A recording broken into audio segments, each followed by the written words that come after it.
Bismillahirrahmanirrahim. Sepanjang saya berinteraksi dengan sesama pengusaha, saya menemukan fakta bahwa siapa saja itu motivasinya bisa naik turun, bahkan pengusaha hebat sekalipun. Jadi ada satu masa di mana mereka itu jenuh, kemudian gak bersemangat. Nah, bedanya dengan orang kebanyakan, mereka yang hebat itu tahu bagaimana cara mengembalikan motivasi mereka. Jadi kalau lagi down tuh, itu biasanya cuma sebentar aja. Nah, kita ini saat menjalani profesi pengusaha, kita akan menghadapi masa-masa sulit, di mana untuk melewati kondisi tersebut, kita itu butuh semangat di atas rata-rata, ya. Kenapa sih semangatnya harus besar?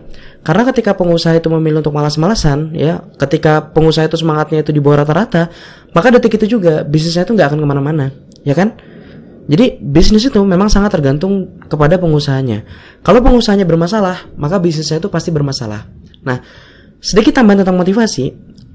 Saya juga diajari bahwa saat seseorang termotivasi melakukan sesuatu atau antusias melakukan sesuatu, maka pekerjaannya itu akan lebih cepat selesai, ya. Jadi lebih cepat selesai, jadi lebih mudah selesai. Nah, bahasa saya, antusias itu menyelesaikan setengah pekerjaan. Jadi buat siapa saja yang pernah mengalami kondisi demotivasi alias tidak termotivasi melakukan apapun, ya, padahal mungkin saja punya kerjaan kah untuk diselesaikan atau punya aktivitas kah untuk dilakukan, tapi ngerasa malas nih atau nggak mood, jadinya nunda-nunda, maka mungkin pembahasan di video ini itu cocok untuk Anda, ya. Jadi video ini itu akan membahas bagaimana caranya jadi pribadi yang motivasinya nggak naik turun. Nah, ini temanya pengusaha banget nih. Kita kan sebagai pengusaha butuh semangat, butuh motivasi, butuh energi di atas rata-rata, ya. Nah, gimana tuh caranya supaya motivasinya nggak naik turun? Atau mungkin saat turun, tapi masa-masa itu nggak lama. Jadi begitu motivasinya turun, nggak lama itu akan kembali lagi, begitu. Nah, bagaimana caranya agar bisa seperti itu? Jadi begini, dari yang saya pelajari, sebenarnya untuk menjaga motivasi dalam diri kita, itu kita bisa melakukan dua pendekatan. Ya, saya ulangi, sebenarnya untuk menjaga motivasi dalam diri kita bisa melakukan dua pendekatan. Pendekatan pertama, itu adalah pendekatan luar diri atau biasa disebut dengan external motivation. Dan pendekatan kedua adalah dengan pendekatan dalam diri atau pendekatan alami, ya, atau biasa disebut dengan intrinsic motivation atau internal motivation. Nah, selain beda namanya, external dan internal motivation ini itu juga punya fungsi yang berbeda-beda. Jadi, kalau external motivation itu gunanya untuk mematik motivasi. Ya, saya ulangi, external motivation itu gunanya untuk mematik motivasi. Jadi, kalau ada yang merasa hidup ini nggak ada tujuannya kah, nggak ada motivasinya, ya, rasanya tuh pingin malas-malasan aja sepanjang hari, maka cara memunculkan motivasinya adalah dengan external motivation. Jelas ya? Nah, sedangkan internal motivation itu untuk menjaga motivasi. Jadi, setelah motivasinya ada, supaya nggak hilang, itu dijaga dengan internal motivation. Kan? Ada kan orang yang malamnya itu semangat, begitu bangun, malah nggak jadi semangat, malah jadi malas gitu ya. Begitu terus, malamnya semangat, malamnya itu punya impian, nanti begitu bangun pagi, semangatnya itu hilang bersama dengan ngantuknya. Kan ada orang seperti itu. Nah, jaga orang seperti itu, jaga semangatnya itu dengan internal motivation, ya. Kalau ada yang sering merasa yang seperti tadi, maka yang perlu dilakukan adalah internal motivation. Jadi jelas ya, eksternal itu untuk mematik motivasi, sedangkan internal itu untuk menjaga motivasinya. Nah, untuk lebih jelasnya, untuk lebih kebayang apa maksudnya, saya akan terangkan dulu lebih dalam tentang external motivation dan internal motivation. Saya mulai dari yang eksternal dulu, external motivation. Jadi, jelas seperti namanya. Ada kata eksternal alias luar. Disebut external motivation karena motivasi ini itu ada kaitannya dengan hal-hal yang terjadi di luar diri kita, ya. Mudahnya, kita itu bisa menggunakan hal-hal di luar diri kita itu untuk membuat diri kita ini termotivasi, ya. Nah, jika dijabarkan sebenarnya external motivation itu sendiri itu terbagi menjadi 3 macam. External motivation yang pertama itu adalah faktor why, atau orang-orang sering menyebutnya dengan alasan. Konsepnya itu sederhana. Jika seseorang itu punya alasan untuk melakukan sesuatu, ya, saya ulangi, jika seseorang itu punya alasan untuk melakukan sesuatu, maka dia akan berenergi untuk melakukan hal tersebut. Nah, dan semakin kuat alasannya, maka semakin kuat energinya. Jadi itu adalah external motivation pertama, why. Jadi why ini sebenarnya itu bisa berasal dari dalam diri kita sendiri sih, tapi why yang kuat itu biasanya sumbernya dari orang lain atau sumbernya dari luar diri kita. Contohnya misal, kita tuh sering melihat orang-orang itu rela melakukan apapun untuk membahagiakan orang yang disayanginya, ya. Contoh misal orang tua ke anaknya kah, anak ke orang tuanya kah, suami ke istrinya kah, istri ke suaminya, ya, dan sejenisnya. Begitu sayang, ingin membahagiakan dan rela melakukan apapun. Atau ada juga ketika seseorang itu ingin mencapai sesuatu, melakukan sesuatu itu karena alasan tertentu. Nah, maka orang tersebut itu akan jadi sangat antusias, ya. Jadi ketika dia itu sudah ingin mencapai sesuatu nih, karena dia sudah punya alasan nih, orang tersebut jadi antusias. Nah, itulah pematik motivasi pertama, why alias alasan.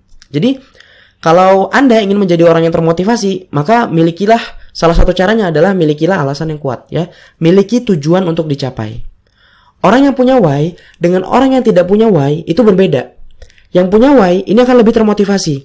Nah, karena inilah sampai ada ungkapan, motivasi itu mungkin hilang, tapi jika seseorang itu punya tujuan, maka orang tersebut akan kembali termotivasi ya. Motivasi itu mungkin hilang, tapi jika seseorang itu punya tujuan, dia ingat tujuan itu lagi suatu ketika, maka orang tersebut akan mudah kembali termotivasi. Nah, mohon maaf ya, rata-rata orang yang nggak termotivasi itu karena memang mereka tuh nggak punya tujuan untuk dituju ya. Akhirnya ya hidupnya gitu-gitu aja, hidupnya ngikuti arus. Ya kalau ngikuti arus, ya kalau arusnya ke atasnya kayak air mancur, itu kan lumayan ya. Tapi kalau arusnya itu ke bawah kayak air terjun, kan repot juga. Hidupnya jadinya nyungsep seperti itu, kan? Nah, begitulah. Jadi why, miliki why. Milikilah why agar Anda termotivasi. Nah, itu external motivation pertama. Kemudian external motivation kedua itu adalah inspirasi, ya. Terinspirasi itu adalah cara tercepat termotivasi. Jadi secara tidak sadar, saat ada orang terinspirasi dengan orang lain, maka orang tersebut itu akan berusaha menjadi mirip dengan orang yang dijadikannya inspirasi, ya. Misal orang ini kagum dengan seseorang, orang tertentu. Nah, secara tidak langsung orang yang kagum ini akan mencoba berusaha semirip mungkin dengan orang yang dikaguminya itu, begitu. Nah, karena hal itulah ada teori yang mengatakan bahwa motivasi itu membuat seseorang itu melakukan sesuatu, tapi terinspirasi itu akan membuat seseorang ingin jadi sesuatu. Nah, dan ketika seseorang ingin jadi sesuatu, maka otomatis orang tersebut juga akan termotivasi dengan sendirinya, begitu. Jadi, terinspirasi adalah cara tercepat termotivasi. Jadi, kalau kita ini ya sering malas-malasan, nggak tahu nih mau ngapain hari itu, nggak ada keinginan untuk jadi lebih baik, itu biasanya karena mainnya kurang jauh. Ya, yang dilihatnya ya orangnya itu aja, Padahal di luar sana tuh ada banyak orang hebat yang kisahnya itu bisa membuat orang lain itu terinspirasi. Dan otomatis itu jadi termotivasi. Jadi saran saya, kalau Anda sudah tahu nih orangnya ya, kalau Anda itu punya seseorang yang akhlaknya baik, pencapaiannya itu membuat Anda terinspirasi. Kalau Anda kenal orang seperti itu atau Anda tahu orang seperti itu, maka dalami kehidupan orang tersebut. Nanti tanpa sadar, Anda akan punya semangat seperti orang tersebut dan menjadi sebaik orang tersebut, insya Allah. Oke? Itu adalah external motivation kedua, terinspirasi. Nah, lanjut ke external motivation yang terakhir, ya. Kalau kena kondisi external motivation yang terakhir ini, maka saya rasa semua orang itu jadi termotivasi tanpa alasan. Ya, jadi begitu ada di kondisi ini, tak, external motivation yang ketiga, maka orang tersebut itu jadi termotivasi tanpa alasan. Nah, external motivation yang ketiga itu adalah kepepet. Kepepet. Jadi dalam kondisi kepepet, dalam kondisi terjepit, ya, dalam kondisi terdesak, seseorang itu akan melakukan sesuatu itu tanpa tapi tanpa nanti, ya. Bagaimana mau nunda-nunda? Kalau deadline-nya itu ada di depan mata, ya, atau ada ancamannya ini sudah semakin dekat, ya, gimana bisa malas-malasan? Pasti nggak bisa lagi seperti itu. Nah, external motivation yang ini itu memacu adrenalin dan kadang itu membuat orang itu jantungan, ya. Biasanya dalam keadaan kepepet, pikiran seseorang itu akan berkontraksi dan membuat orang tersebut itu bersemangat tanpa perlu kita minta, begitu. Saya juga bisa mengatakan ini ya, kalau misal Anda itu tidak punya why, ya, kalau kita ini tidak punya why, tidak punya alasan dan tidak punya tokoh inspirasi atau kisah inspirasi, cobalah ikuti yang satu ini. Apa itu? Buat diri Anda itu kepepet. Buat diri kita itu kepepet, ya. Kepepet itu adalah kondisi yang muncul bisa karena kondisi alami, ya, karena kita masuk ke dalam kondisi Allah maunya kita kepepet, ya udah kita kepepet, atau bisa juga karena kondisi buatan, ya. Contoh buatannya misal ada yang sulit sekali olahraga. Nah, coba orang yang susah itu coba posting status di WA-nya kah, di Instagram-nya kah, di Facebook-nya, mengatakan seperti ini. Tolong pegang komitmen saya. Kalau saya nggak olahraga minggu ini, maka saya akan berikan uang 1 juta ke semua orang yang baca status ini. Ya, dia kalau nggak komitmen olahraga, maka dia akan janji berikan 1 juta ke semua orang yang baca status itu. Nah, kira-kira setelah posting hal tersebut, apa yang akan terjadi? Pasti orang tersebut akan memaksakan dirinya untuk olahraga. Kenapa? Karena kepepet itu. Jadi kesimpulannya, kepepet adalah external motivation terkuat. Kalau sudah dalam kondisi terjepit, seseorang itu nggak punya pilihan lain selain termotivasi. Begitu. Jadi itulah 3 external motivation ya. Kalau ngerasa nggak punya motivasi, coba munculkan motivasinya ya. Caranya adalah dengan menanamkan why, cari kisah atau tokoh inspiratif, atau bisa juga dengan membuat diri sendiri itu kepepet. Nah, sekarang setelah membahas external motivation, kita lanjut ke internal motivation. Tadi ada 2 pendekatan ya untuk membuat termotivasi, eksternal dan internal ya. Nah, sekarang kita masuk ke internal. Jika kita membahas tentang internal motivation, maka ada satu nama yang tidak bisa lepas dari motivasi jenis ini ya. Siapa itu? Nama itu adalah Dan Pink ya. Dan Pink ini mengamati hal-hal yang membuat seseorang itu termotivasi. Nah, jadi Dan Pink ini meluangkan waktunya untuk mengamati hal-hal yang membuat seseorang itu termotivasi, dan dari proses mengamati itu, Denping itu menemukan hal yang menarik. Nah, apa itu? Hal yang dia temukan adalah ternyata teori reward and punishment atau orang yang berprestasi itu diberikan hadiah dan orang yang salah itu akan dihukum, itu hanya bisa membuat seseorang termotivasi sampai batas tertentu. Ya, saya ulangi. Jadi, reward and punishment itu hanya bisa membuat seseorang termotivasi sampai batas tertentu. Nah, ketika seseorang itu dihadapkan dengan pekerjaan yang butuh kreativitas tinggi, pikiran tinggi, maka reward and punishment itu jadi tidak berlaku. Nah, ini menjelaskan juga kenapa pimpinan-pimpinan perusahaan yang dijanjikan bonus terlalu tinggi atau karyawan-karyawan yang dijanjikan gaji terlalu tinggi, itu malah mungkin performanya itu akan memburuk. Ya mungkin nggak semuanya, tapi kebanyakan performanya itu akan memburuk padahal gajinya atau bonusnya itu sudah tinggi. Kenapa? Karena memang iming-iming seperti uang, tunjangan, jabatan, dan lain-lain itu bukan hal utama yang membuat seseorang itu termotivasi. Jadi, kalau bukan materi, kalau bukan sesuatu di luar itu, lalu apa dong? Nah, disinilah Denping sampai kepada kesimpulan bahwa ada 3 hal yang membuat seseorang itu termotivasi, dan itu disebut dengan internal motivation. Jadi, saat seseorang ini punya internal motivation dalam dirinya, maka orang tersebut itu jadi pribadi yang motivasinya itu nggak naik turun. Ya, jadi ada 3 hal di dalam internal motivation. Lantas apa saja 3 hal itu? Kita akan membahas. Jadi yang pertama itu adalah autonomi atau pilihan diri sendiri. Nah, ternyata jika seseorang itu memilih menjalani sesuatu berdasarkan pilihannya sendiri, itu akan membuatnya itu lebih termotivasi, ya. Jadi ketika dia itu memilih menjalani sesuatu, memutuskan sesuatu berdasarkan pilihannya sendiri, itu akan membuatnya itu jadi lebih termotivasi, ya. Pilihannya sendiri, bukan pilihan dari orang lain, bukan karena kondisi, bukan karena keadaan, bukan karena keterpaksaan. Karena kalau keterpaksaan, nanti akan ada masanya hilang motivasi. Oke? Ya, sedikit berbagi cerita. Jadi, karena saya tuh asalnya lulus dari SMP favorit di Balikpapan, orang tua saya atau lebih tepatnya bapak saya tuh menyuruh saya untuk masuk SMA. Nah, tapi saat itu saya tuh bukannya nurut katanya orang tua, bukannya nurut katanya bapak, saat itu saya tuh malah pingin masuk SMK. Alasannya tuh sederhana, karena sahabat saya sekolahnya di sekolah itu. Saya sederhana banget lah. Nah, ya orang tua lah pingin yang terbaik untuk anaknya, bapak sempat nolak.